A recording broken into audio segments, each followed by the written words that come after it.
Stuka Joe here, and up until now, I was filming a video about this game, Rommel at Gazala, and things got really nasty at the cauldron with some scenes that are not suitable even for YouTube. So I stopped my filming for Rommel at Gazala today, and I will continue tomorrow.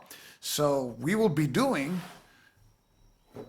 an infamous unboxing video, because unboxing videos are the beauty pageants of war games. I saw a video by Kevin Sharp at the big board, and he introduced to me a company by the name of Hollandspiele, and he presented some games from that company. I don't know where they're located. I don't know if they're located in Holland or in the United States, but the thing is that after like a month that I saw that video, I saw an image of this game, and I went, hey, I've never seen that Avalon Hill game before. I don't have that one. And when I look closely, it's not from Avalon Hill. It's from Hollandspiele, and this is their logo. So it's a new company. Welcome. That's great. The more, the merrier. And I decided to pick it up. I liked various things about the game. First, I like the box. I like that classic Avalon Hill look. If you remember, the old Gettysburg game had this kind of pattern, as well as the second and third editions of Anzio and Tactics 2. Simple but elegant. But this is 3 games in one. It's called Teutons, and it's about the German invasions of France starting in 1870, then in World War I, and finally in 1940. And this is an unboxing video for which I am not going to cheat at all. You can see the shrink wrap is still on. I haven't had a chance to read the rules, so this is a classic unboxing video in all of its dullness, because I can't give you too much information. I'm sorry about that. Now, the shrink wrap I will remove now, and it's a very tight shrink wrap. It's a very hard shrink wrap, so I will off camera remove it. And oh, wait a second. Okay, that won't be necessary. I found a spot, and we'll take it off right now. Okay, it's off. So here we have the box. Here we have the back of the box, and it's very nice. You have shots from 3 games.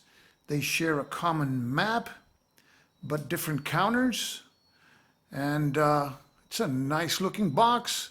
So if you want to see what's inside the box, buy your own game or stick around, because I'm going to open this one. So here we go. And the first thing we see is 6-sided die. We have here, I believe this would be, let's see, Rulebook. Let's see if I can, oops, sorry about that. Take it out. Doesn't want to come out. Oh boy, I never had so much trouble. Oh, here we go. This is the Rulebook. Okay. So it's a color rule book. No, that wasn't a rule book. This is a player aid card, actually. Okay. And we have here assaults on the west. There's a weather table. We have a air operations table, so I guess that doesn't happen in the 1870 scenario. We have the 1940 sequence of play, which we can see is pretty involved. The Allied player turn is not so involved as the German player turn. And here's the other side. Here we have the 1870 sequence of play. Prussian player, because Germany hadn't formed yet. It was Prussia. And then in 1914, replacement, reinforcements, and Mata Hari. So Mata Hari makes her appearance here in the 1914 game. So this is the player aid card for the game, and this is the rule book. And this is designed by Lou Courtney. I don't have any of his games, so these are the first three, I suppose. This is a color rulebook, case format. Here we see the different units. Pretty straightforward with combat factors to the left, operational movement factor to the right. So there's a different term there. I have the unit sizes and unit types. Pretty standard stuff. And let's see how long are these rules. And it goes up to actually page, where's the page number? Page number 7, up to 7 pages. And from page 8 onwards, we see the scenarios. So it's not a complex game, but it seems to have some chrome here. You have Mata Hari, Taxi Cabs of Paris. This is a 1914 game. Cavalry versus machine guns. You have rules for Belgium. So you got, and that's something I read somewhere, that it has some fair amount of chrome for a simple game. That's always good.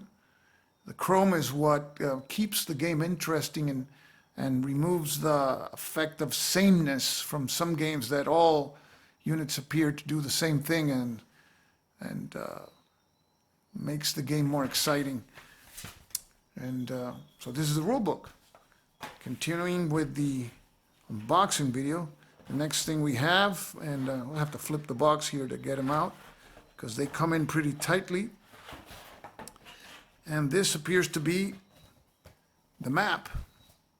So here we have, the map has ground combat result table. This is for 1940 and the other two scenarios. So we have differences in combat result tables by epoch. And let's see how this comes. It comes in one section here. Let me move this here. Let me fold against the crease just a second.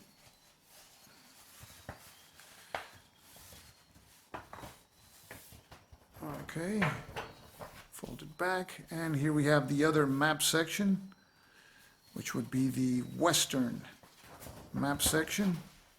We'll do the same, fold against the crease. Very carefully here because the crease is barely visible. Okay, here we go. So now, let me see, let me arrange this. It's actually a northern part and a southern part of the map. So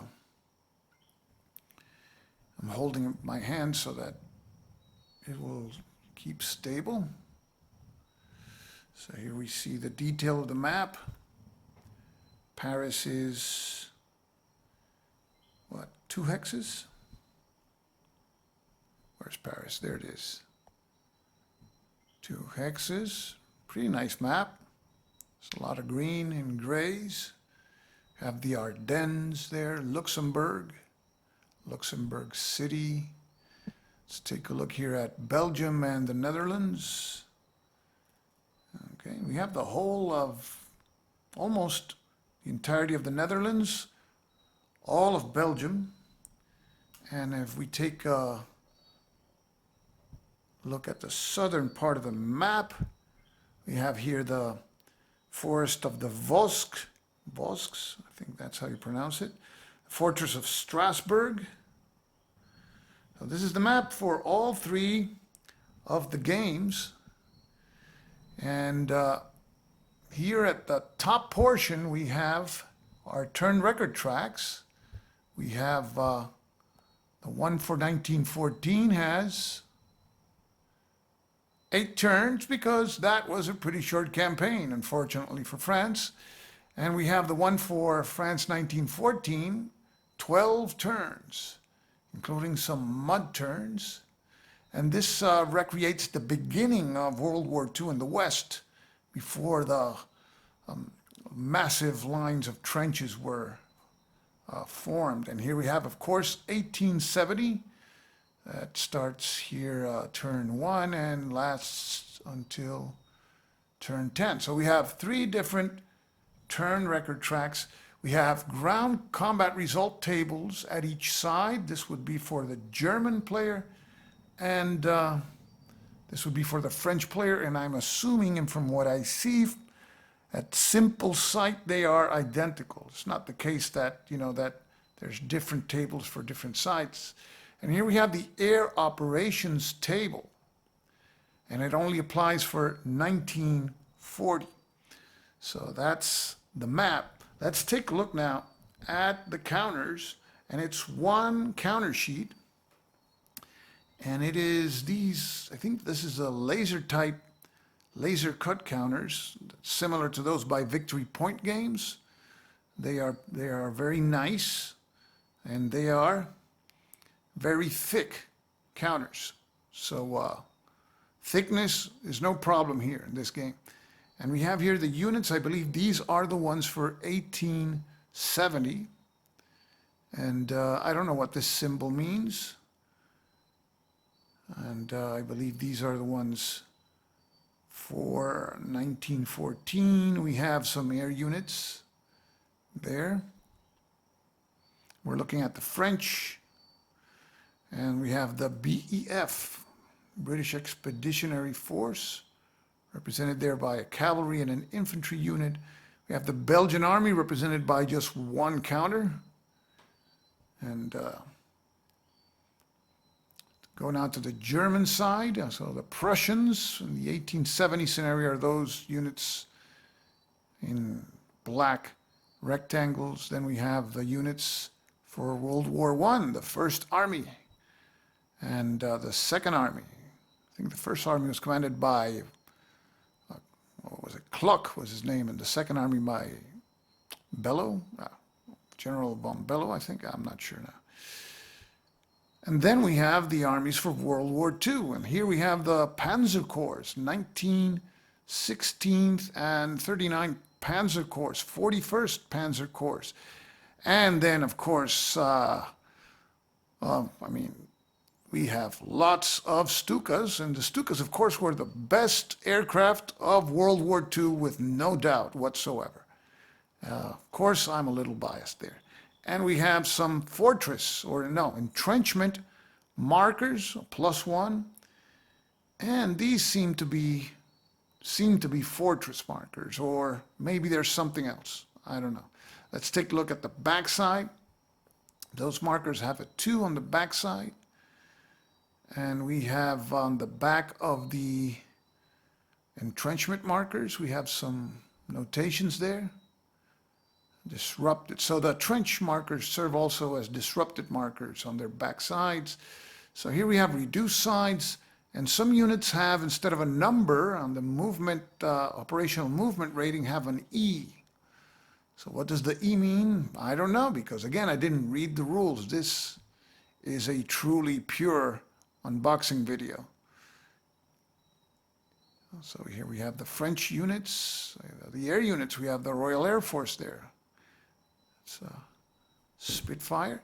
So these are the counters, and that's what the game brings. Counters, the map,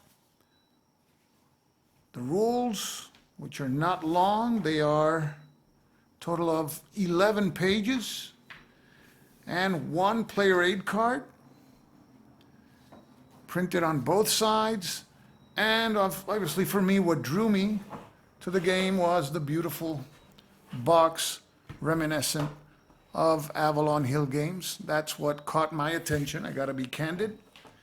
And we have the 6-sided die. So that is, in a nutshell, this unboxing video for Teutons by Hollandspiele, designed by Lou Coatney. So this is Stuka Joe, signing off for now. Thanks for watching.